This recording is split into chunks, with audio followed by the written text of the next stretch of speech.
అందరికీ నమస్కారం. వితంతువు ఎదురుపడితే అశుభమా? ఇది చాలా అంటే చెడ్డ విషయం. అసలు ఎప్పుడు చెడ్డ విషయం అంటే ఎదురుపట్టం కాదు, అశుభం అని భావించటం చెడ్డ విషయం. ఎవరికి ఎదురొచ్చినా అశుభం ఏమీ లేదు. అంటే కొన్ని శకునాలు ఉంటాయి, శకున శాస్త్రాలు ఉంటాయి, శకునాల శాస్త్రాలు చెప్తాయి. అలాగని ప్రత్యేకంగా ఎవరైనా ఎదురొస్తేనో, వితంతువుల్ని అమర్యాదగా చూస్తేనో, వితంతువుల్ని పూజాది కార్యక్రమాల్లో కానీ శుభ కార్యక్రమాల్లో కానీ ఇన్వాల్వ్ చేయకపోతేనో అదే దోషం అవుతుంది.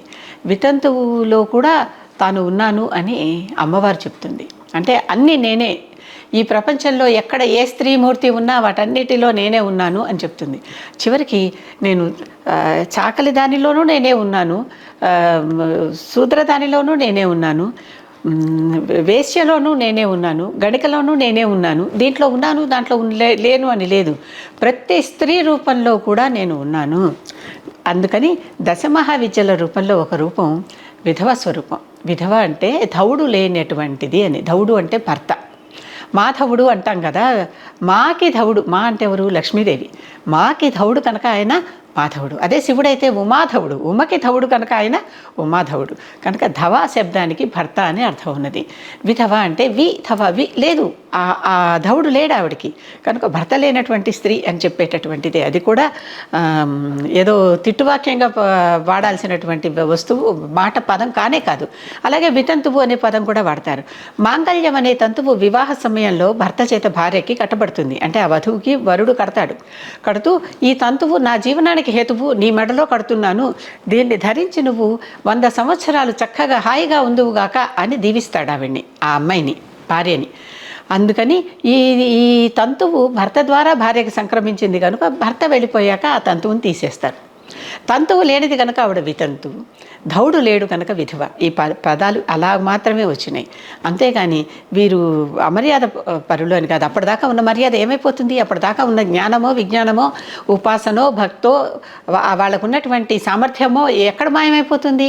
సాధారణంగా చాలామంది స్పౌస్ వెళ్ళిపోయాకంటే భర్తో భార్య వెళ్ళిపోయాక సగం నీరసించిపోయాం మేము, మాలోంచి శక్తి వెళ్ళిపోయింది అన్నారు. ఇక్కడ చిన్న ఉదాహరణ. ఎంఎస్ సుబ్బలక్ష్మి గారు, సదాశివం గారు పోయాక ఆవిడ ఎక్కువగా పాటలు పాడలేదు, అసలు బయటికే రాలేదు. అంటే సదాశివం గారు ఆవిడ పాటల శక్తి, కాకపోతే ఆవిడని పాట పాడించే మోటివేషనల్ శక్తి ఆయన కావచ్చు. గొంతు ఆవిడే స్వయంగానే పాడింది. సదాశివం గారు ఏం వెనకాల కూర్చొని పాడలేదు కదా, సదాశివం గారు పక్కన కూడా కూర్చోరు కదా.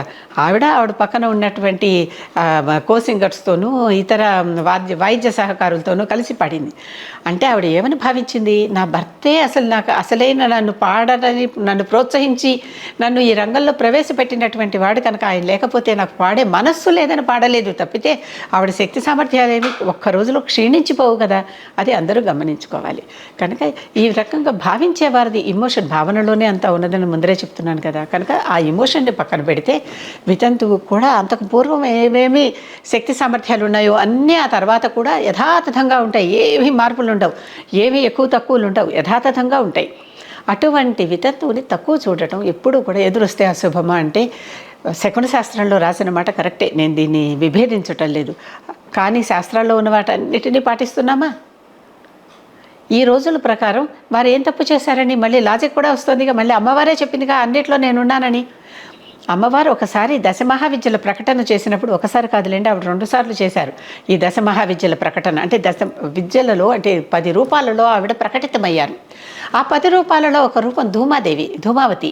ఆ ధూమావతి పొగవర్ణంలో ఉండి, ధూమం అంటేనే పొగ కదా, పొగవర్ణంలో ఉండి తెల్ల వస్తువులు లేదా పొగ రూపంలో ఉన్న రంగులో ఉన్న వస్తువులు వస్త్రాలు ధరించి చీపురు చాట చేతిలో పట్టుకుని జుట్టు విరబోసుకుని, జుట్టు ఎవరు విరబోసుకుంటారో ఇప్పుడు అందరూ గ్రహించండి. ఈ మధ్య ఏమిటో అదొక ఫ్యాషన్ అయిపోయింది, అది వాళ్ళ ప్యాషన్ కూడా అయిపోయింది. జుట్టు విరబోసుకుంటే కానీ మేము అందంగా ఉండం కాబోలు అని అనుకునేవారు ఎక్కువ మంది అయిపోయారు. అటువంటి ఆ విధంగా ఆవిడ జుట్టు విరబోసుకుని, ఆవిడ విధవా రూపం కనుక అది జడ వేయకూడదు, ముడి వేయకూడదు కనుక తైల సంస్కారం కేశ సంస్కారం ఉండదు వారికి, లేదు కనుక ఆవిడ ఆ విధంగా ఆ రూపంలో ప్రకటితమయ్యి నేను కూడా 10 మంది అమ్మవారుల్లో నాది కూడా ఒక రూపమే, నన్ను కూడా 10 మంది అమ్మవారులతో పాటు సమానంగా నన్ను కూడా సేవించండి, నేను పూజా స్వరూపమే అని ఆవిడ చెప్పింది అక్కడ తన దాంట్లో. శ్రీదేవి భాగవతంలో చూస్తే ఇవన్నీ మీకు చాలా స్పష్టంగా మీకు అన్నీ కనపడతాయి. ఇటు శివుని గాథల్లో చూసినా, అటు దేవి గాథల్లో చూసినా కూడా మనకి ఈ చండీ సప్తశతిలో చూసినా, ఇవి ఎక్కడ చూసినా కూడా ఇవన్నీ మనకి కనిపించేటటువంటి విషయాలు. చదువుకుంటే అన్నీ కనిపిస్తాయి. కనుక ఎప్పుడూ కూడా వితంతువు అశుభకరం కాదు. ఆవిడికి నమస్కరించి బయటికి వెళ్ళొచ్చు, ఆవిడ ఆశీస్సులు తీసుకుని బయటికి వెళ్ళొచ్చు, ఆవిడ చేత పూజ చేయించుకోవచ్చు, ఆవిడ కూడా పూజ చేయొచ్చు, ఆవిడ ఎవరికైనా తాంబూలం ఇవ్వచ్చు. కనుక ఇవేవి కూడా దోషాలుగా మనం పరిగణించవలసిన అవసరం లేదు లేదు లేదు. ఆవిడ కూడా పూజనీయురాలే, ఆవిడ కూడా వందనీయురాలే. ఆవిడికి నమస్కారం పెట్టి ఆశీస్సులు తీసుకుని, ఇంట్లో తల్లి ఉన్నదమ్మా, తల్లివో అత్తగారో ఎవరో ఉన్నారు మన పెద్దవాళ్ళు, మేనత్తలో నాయనమ్మలో అమ్మమ్మలో, వారికి నమస్కరించి వారి ఆశీస్సులు తీసుకుని, వారి విధవా స్వరూపమైనా సరే భగవత్ స్వరూపంగా భావించి ఆశీస్సులు పొంది బయటికి వెళ్ళవచ్చు, చక్కగా అన్ని పనులు నెరవేర్చుకోవచ్చు. పెద్దవాళ్ళ ఆశీస్సులు ఉన్న వాళ్ళు అన్ని పనులు క్షేమంగా చక్కగా సమకూరుతాయి. కనుక గమనించండి, వితంతువులని నిరాదరించకండి. వారు కూడా చక్కగా బొట్టు పెట్టుకోవచ్చు. ఎందుకు మానేశారో, ఎలా మానేశారో, మధ్యలో ఏదో ఒక గ్యాప్ వచ్చి మానేశారు. కానీ వారు కూడా భర్తతో వచ్చిన తంతువుని తీసేయటం తప్పితే మిగిలినవేవి అంటే నల్లపూసలు, మట్టెలు, మంగళసూత్రాలు ఇవి భర్తతో పాటు వచ్చినవి కదా, అవి తీసేయటమే తప్పితే చిన్నప్పటి నుంచి తను పెట్టుకుంటున్న బొట్టును కానీ, గాజులు కానీ, పువ్వులు కానీ ఇవేవి తీసివేయవలసినటువంటి అవసరం లేదు లేదు లేదు లేదు.